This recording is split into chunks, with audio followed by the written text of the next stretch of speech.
अस्सलाम वालेकुम student, virtual university में खुशामदीद। आप देख रहे हैं व्यू खानपुर चैनल। और आजकल सबसे जो इम्पोर्टेंट चीज़ है स्टूडेंट्स के लिए, सबसे पहले तो वो बात कर लेते हैं कि उनकी डेट शीट बनाना ज़रूरी है। डेट शीट नहीं बनाएंगे तो एग्ज़ाम्स में शामिल ही नहीं हो पाएंगे और सेमेस्टर वेस्ट हो जाएगा।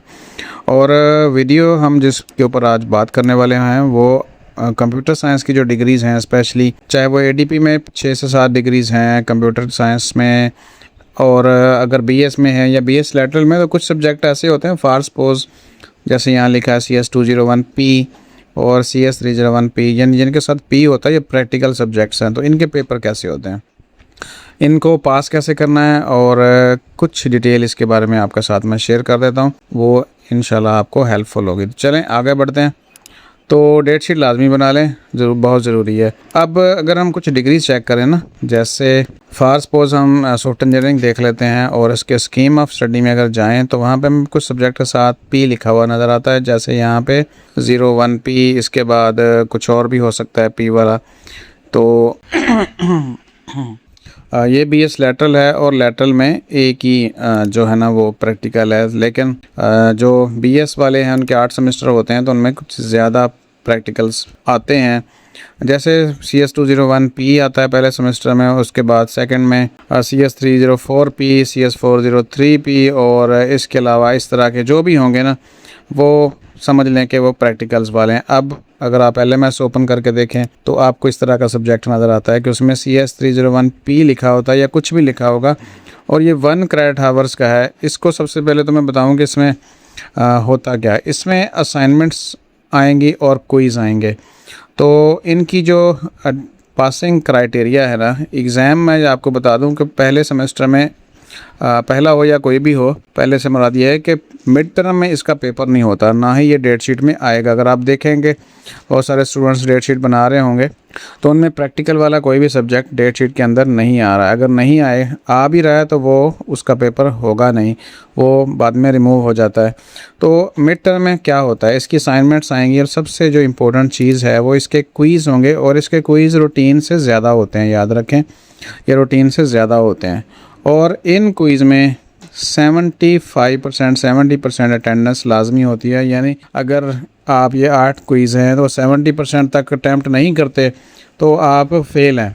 अच्छा, एक तो ये चीज़ है कि आपने अटैम्प्ट भी करने हैं और हर क्विज़ में अच्छे नंबर भी लेने हैं। यहाँ जैसे देखें तो अच्छे नंबर हैं, 60% हैं, 2 में 100% हैं, 70% हैं, और अभी 3 बाकी हैं क्विज़ जो आने वाले हैं। इसके क्विज़ इसी तरह से आपने प्रैक्टिकल सब्जेक्ट्स वाले हल करने होते हैं। और अगर हम इसकी अनाउंसमेंट्स देखें तो अनाउंसमेंट्स में क्लियरली लिखा होता है, यहाँ पे देखें, ठीक है। तो इसका जो सेमेस्टर वर्क है, सेमेस्टर वर्क में देखें कि उसकी असाइनमेंट हैं और क्विज़ हैं, और यहाँ पे मिड टर्म का जिक्र नहीं किया गया है। लेकिन देखेंगे कितने इंपॉर्टेंट नंबर हैं कि आपके जो क्विज़ हैं उसमें 25% नंबर आपके ऐड होने हैं।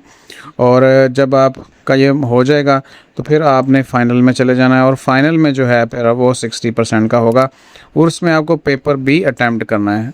और ज़रूरी चीज़ें इसके बारे में यहाँ पे लिखी हुई हैं कि semester work will be counted based on assignment, quiz, graded discussion board, GDB वगैरह एंड मिड टर्म एग्जाम्स।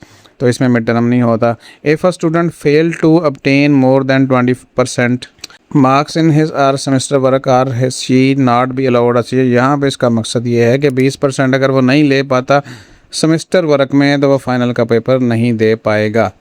अच्छा जी, यहाँ पे एक स्टूडेंट का 20% रूल है। अब मैं आपको अगली वीडियो में 20% रूल समझाऊंगा कि ये व्यू का जो 20% रूल है वो क्या है। लेकिन यहाँ पे क्विज़ के लिहाज से इतना ही कि एक तो आपने सारी अनाउंसमेंट्स अपनी लाजमी पढ़ें ताकि आपको उस चीज़ का पता चले, प्रैक्टिकल्स वाली, और इसके कोई भी क्विज़ मिस नहीं करने आपने, और अच्छे नंबर लेने की कोशिश करनी है हर चीज़ में।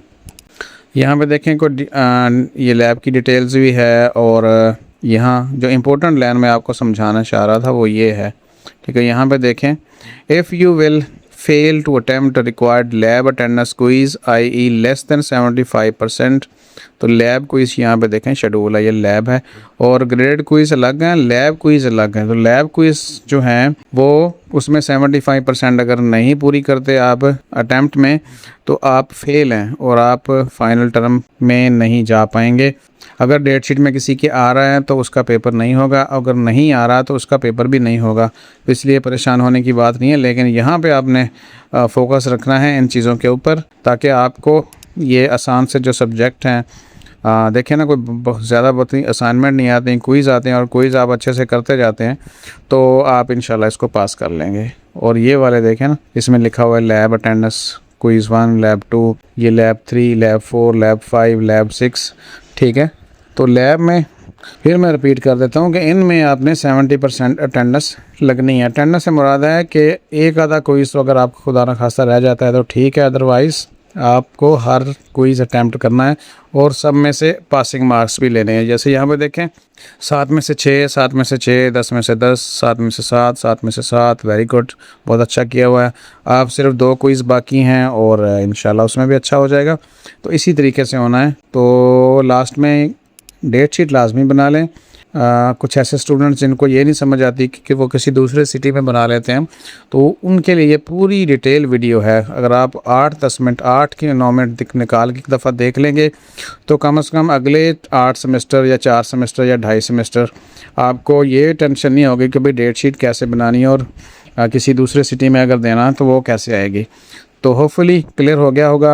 और हम बता रहे थे कि CS201, CS301 और इसके अलावा बहुत सारे सब्जेक्ट जिनके साथ P लिखा होता है, प्रैक्टिकल सब्जेक्ट्स, उनके पेपर कैसे होते हैं। तो मिड टर्म होगा नहीं आपका, क्विज़ आपने कोई छोड़ना नहीं है, असाइनमेंट इसकी कोई छोड़नी नहीं है और इसका फ़ाइनल पेपर होगा जैसे अभी बाकी आप पेपर देंगे तो इसी तरह का पेपर इनका प्रैक्टिकल वाले सब्जेक्ट्स का फ़ाइनल टर्म में जाके होगा। तो अपना ख्याल रखिएगा, अपनी स्टडी का भी। अल्लाह हाफ़िज़।